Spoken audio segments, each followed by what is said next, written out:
Hello everyone, I'm Ken Keyboard, and today I'm going to present project the containerizing Symphony application to deploy it in Railway.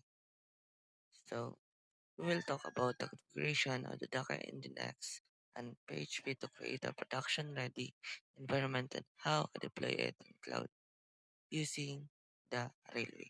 So first, I create a Docker file. So in here, the- in here, Docker file.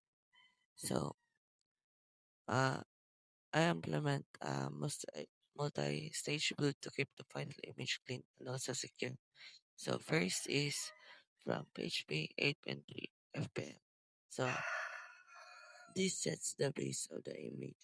So defines the visual version and the FPM runtime. Uh, the app I will use. So next is the working directory or dir. So this sets the working directory inside the container. Then all later all later copy of the run commands operate from this path. So next is the let's run the system dependencies or the dependencies of the SLOS so that our PHP Composer and Nginx will run. So we'll install the Git, the curl, the zip, the unzip, libico, the dash dev, and many more. So in here we have Nginx and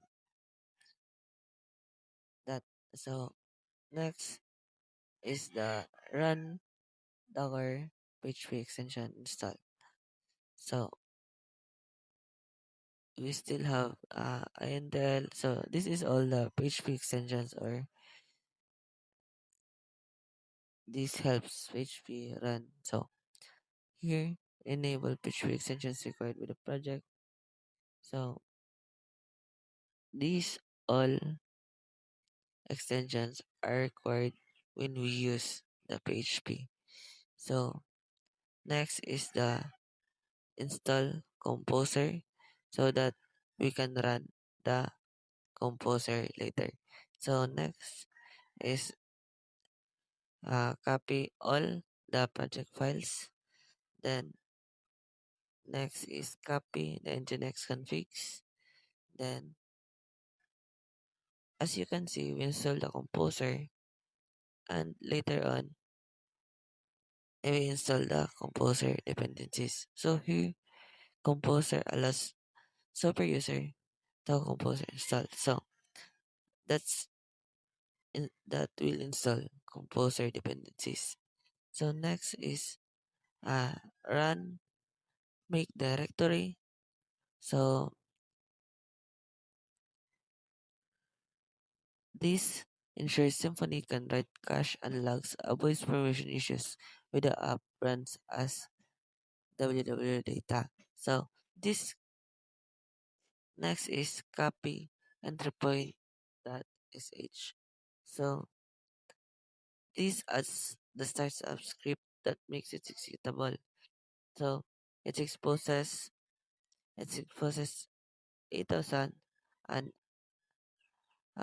so that the container can receive traffic. So this defines the command that uses container start. So next, let's proceed to the our Nginx configuration. So Nginx configuration. So here we have listen port.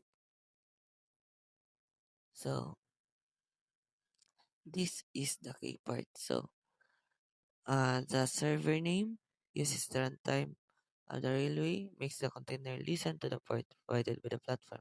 So points of Nginx Symfony is public web directory. This is where the front controller lives. So this serves the static files directly if they exist. Otherwise, forwards everything to index.php, which is how Symfony handles routing. So next is uh, we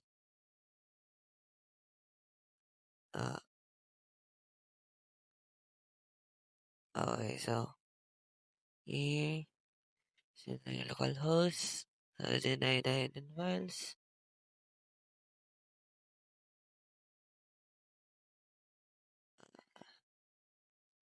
So this protects, so it tells Nginx where your app is and how to serve it, and it ensures Symfony requests are routed through the front controller.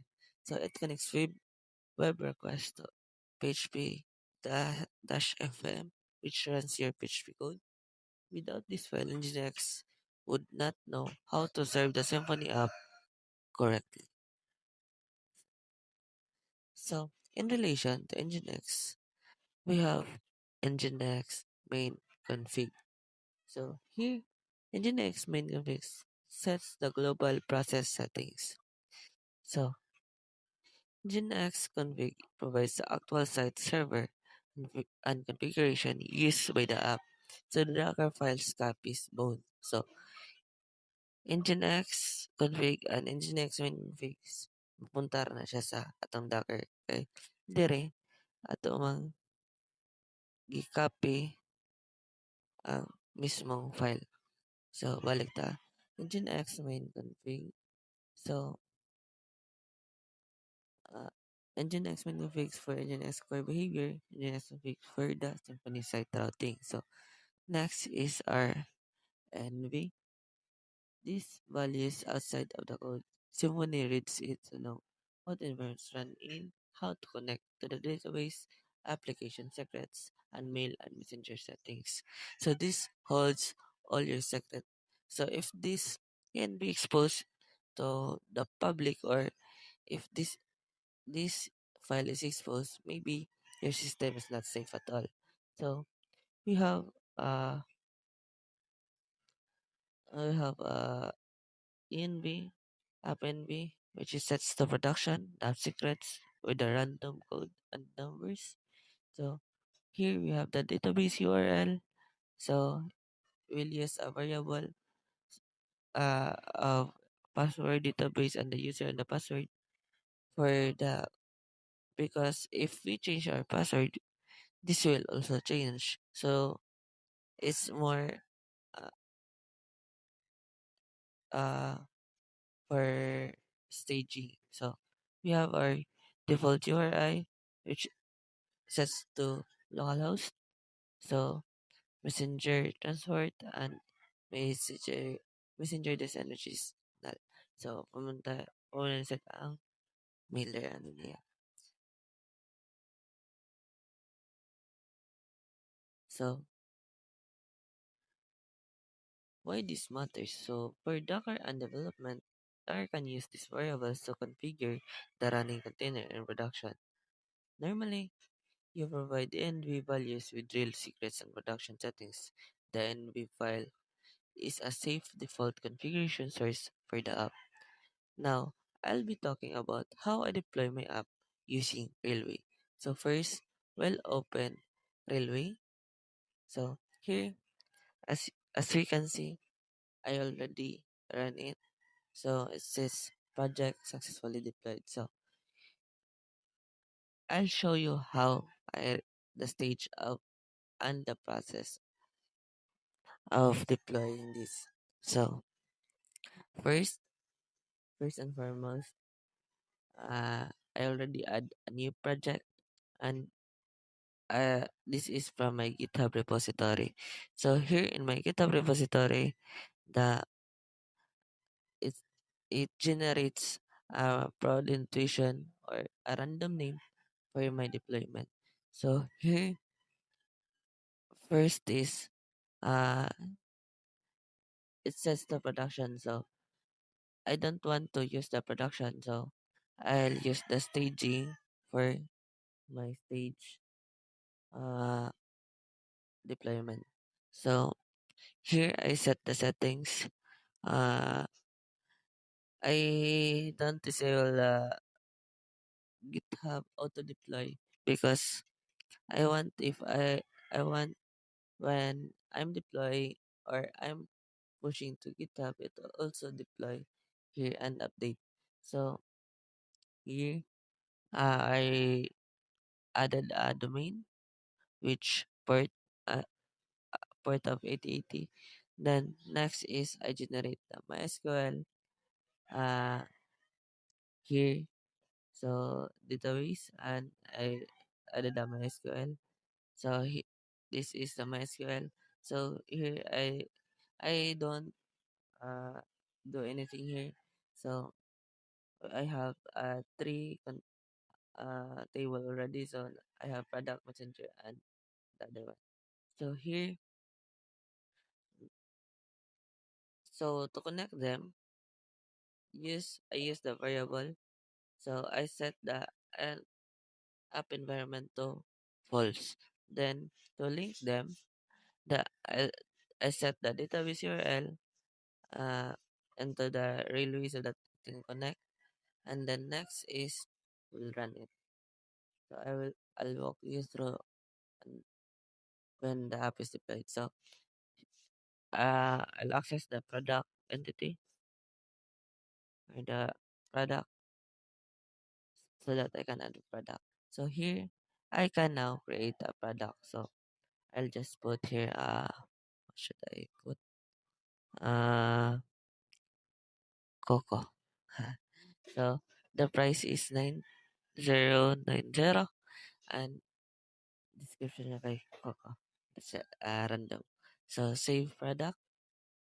So it says the product is saved. Then we'll check it on our MySQL if this is really saved. So here we'll go to the database, the product, and as you can see, it already appear here.